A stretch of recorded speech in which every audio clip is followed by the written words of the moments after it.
அப்துல் ரவுப் சிறை திரைப்படம் பார்த்தவங்களுக்கு இந்த பேர் மனசில் நிற்கும். அந்த படத்தில் வர ஒரு போலீஸ் கேரக்டர் சொல்வார், டேய் ஈழத்தமிழருக்காக தீக்குளிச்சு இறந்து போனவன்டா அப்துல் ரவுப். நாங்களும் இந்த நாட்டில் தமிழனா இந்தியனா தாண்டா வாழ்ந்துட்டுருக்கோம், நீங்கள் ஏன்டா இன்னும் அதை மதத்தை பிடிச்சி பார்த்துட்ருக்கீங்க அப்படிங்கிற மாதிரி ஒரு வசனம் இருக்கும். இந்த படம் பார்த்த எல்லாருக்கும் யார் இந்த அப்துல் ரவுப் அப்படிங்கிற கேள்வி வந்திருக்கும். என்கிட்ட கூட சில பேர் கேட்டாங்க, தொலை இந்த அப்துல் ரவுப் பற்றி பேசுங்கன்னு சொன்னாங்க.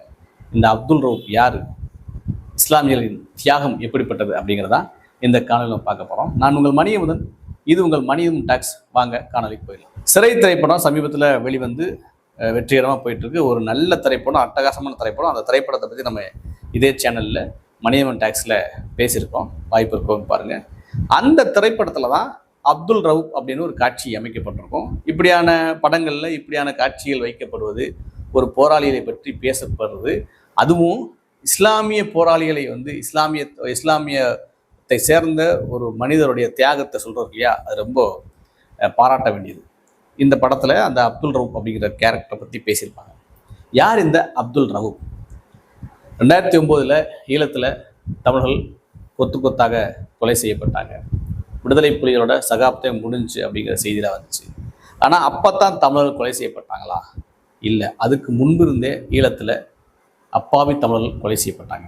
குறிப்பாக 1995 சந்திரிகா ஆட்சி காலத்தில் ரொம்ப கொடூரமான அடக்குமுறை இருந்தது. யாழ் பகுதியில் இருந்த ஈழத்தமிழர்கள்லாம் வெளியேற்றப்பட்டாங்க, இங்கே இருக்கக்கூடாதுன்னு சொல்லி வெளியேற்றப்பட்டாங்க.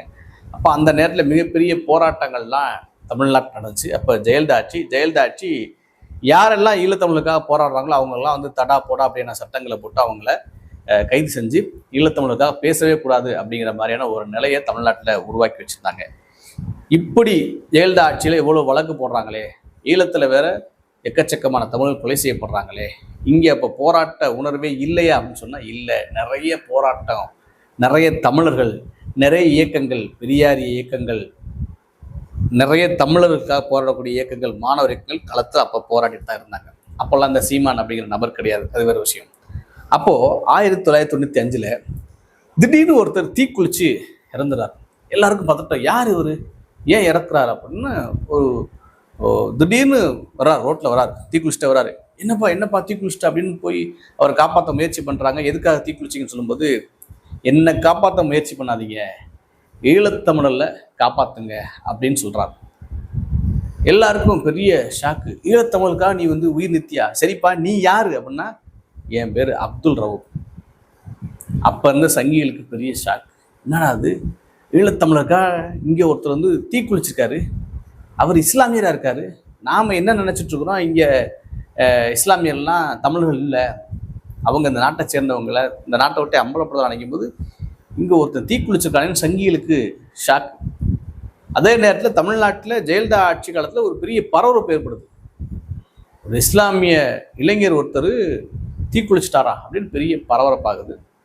அவரை காப்பாற்ற முடியல. சரிப்பா, நீ எந்த கட்சி அப்படின்னு அவர்கிட்ட கேட்குறாங்க. நான் எந்த கட்சியும் இல்லை, என்னை எந்த கட்சியும் சொல்லாதீங்க அப்படின்னு சொல்கிறாரு. ஆனால் அவருடைய குடும்பம் வந்து திமுக குடும்பம். அவர் திமுக ஆதரவாளர்லாம் இருக்காரு. அவருடைய அப்பா பேர் அசன் முகமதுன்னு நினைக்கிறேன். இவங்க நல்லா படிச்சிருக்காப்புல, நல்லா படித்த ஒரு இளைஞர் தான். நீண்ட காலமாக ஈழத்தமிழர் மேலே அக்கறை கொண்டவர், நிறைய புத்தகங்கள்லாம் வாசிச்சிருக்காரு. திராவிட இயக்க சிந்தனையில் இருந்திருக்காப்புல. இஸ்லாமியர்களுக்காக மட்டும் போராடக்கூடாது, எந்த அடக்குமுறை யார் மேல் நடந்தாலும் அதை எதிர்த்து போராடணும் அப்படிங்கிற மனநிலை கொண்டவர். அதை வந்து அவரே அவருடைய வாக்குமூலத்தில் கடைசியாக சொல்லியிருக்காப்புல.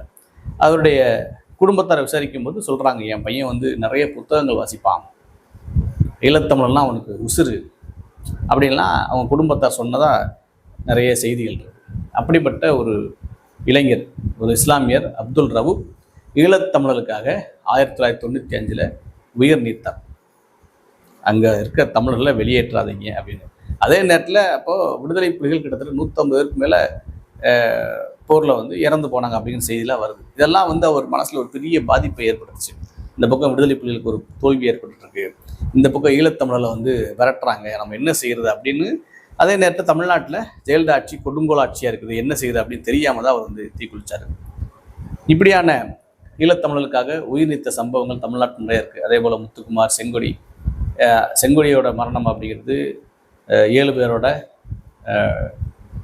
தூக்க ரத்த சீலம் அப்படிங்கிறத அவங்க உயிர் நிறுத்தாங்க.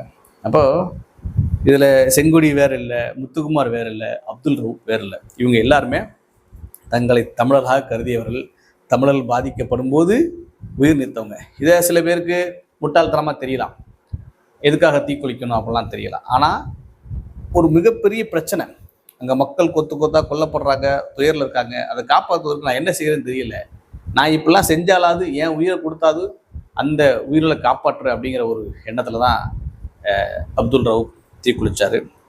அப்துல் ரவுப் தீக்குளித்து பல ஆண்டுகள், 95 தீக்குளிச்சு இன்னைக்கு பல ஆண்டுகள் ஆயிடுச்சு. இப்போது என்ன சூழ்நிலை இருக்குது தமிழ்நாட்டில்னா, இஸ்லாமியர்கள்லாம் தமிழ்நாட்டை சேர்ந்தவர்கள் இல்லை, இந்தியாவை சேர்ந்தவர்கள் இல்லை, வெளியே அனுப்பணும் அப்படின்னு கூப்பிட்டு இஸ்லாமியர்கள்லாம் மத வெறிகள் அப்படின்னு பரப்புறதுக்கு சில பேர், இஸ்லாமியர்கள் இந்த நாட்டில் இருக்கக்கூடாது அப்படின்னு ஒரு சங்கி கூட்டம். இப்படியான வேலைகள் போயிட்டுருக்க நேரத்தில் இந்த அப்துல் ரவுப்போட வரலாறை சொல்ல வேண்டியது ரொம்ப அவசியம். இதுதான் அப்துல் ரவுப்போட வரலாறு. இது மாதிரி நிறைய பேர் இருக்காங்க. அப்துல் ரவுப் மட்டும் இல்லை, நிறைய இஸ்லாமியர்கள் நிறைய தியாகங்கள் செஞ்சவங்க, தமிழ்நாட்டுக்காக, தமிழ் உரிமைகளுக்காக, தமிழர்கள் பாதிக்கப்படும் போது பல தியாகங்கள் செஞ்ச பலர் இருக்காங்க இங்கே. ஆனால் இஸ்லாமியர்களை வேற பிரித்து பார்க்குற மனநிலை இருக்குது. இஸ்லாமியர்கள் தமிழர்கள் தான், இந்த மண்ணை சேர்ந்தவங்க தான், இந்த மண்ணின் பூர்வகுடி மக்கள் தான் இஸ்லாமியர்கள்.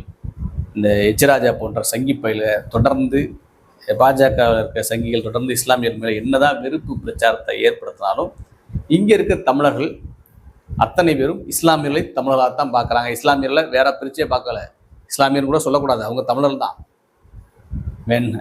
இப்படி வந்து ஒரு ஒரு முக்கியமான வரலாறு பேச வேண்டியது. ஏன் பேச வேண்டியதுன்னா, இப்படிப்பட்ட ஒரு மோசமான காலகட்டத்தில் இருக்கும். அவ்வளவு அவதூறு வந்து இஸ்லாமியர் மேலே பரப்புகிறாங்க. அப்துல் ரவுப் போன்றவர்கள் இந்த மண்ணுக்காக நிறைய தியாகம் செஞ்சுருக்காங்க. இந்த தியாகத்தை போற்ற வேண்டியது நம்முடைய கடமை. மற்ற விஷயங்களை இந்த சேனலில் பேசுவோம். கருஞ்சட்டைப்படை மீடியா இருக்குது, அதை சப்ஸ்கிரைப் பண்ணிக்கங்க. அதில் அரசியல் பேசுவோம், இதில் மனிதமன் டாக்ஸ், இதில் நிறைய விஷயங்களை பேசுவோம். இதையும் சப்ஸ்கிரைப் பண்ணுங்கள். மீண்டும் சந்திப்போம்.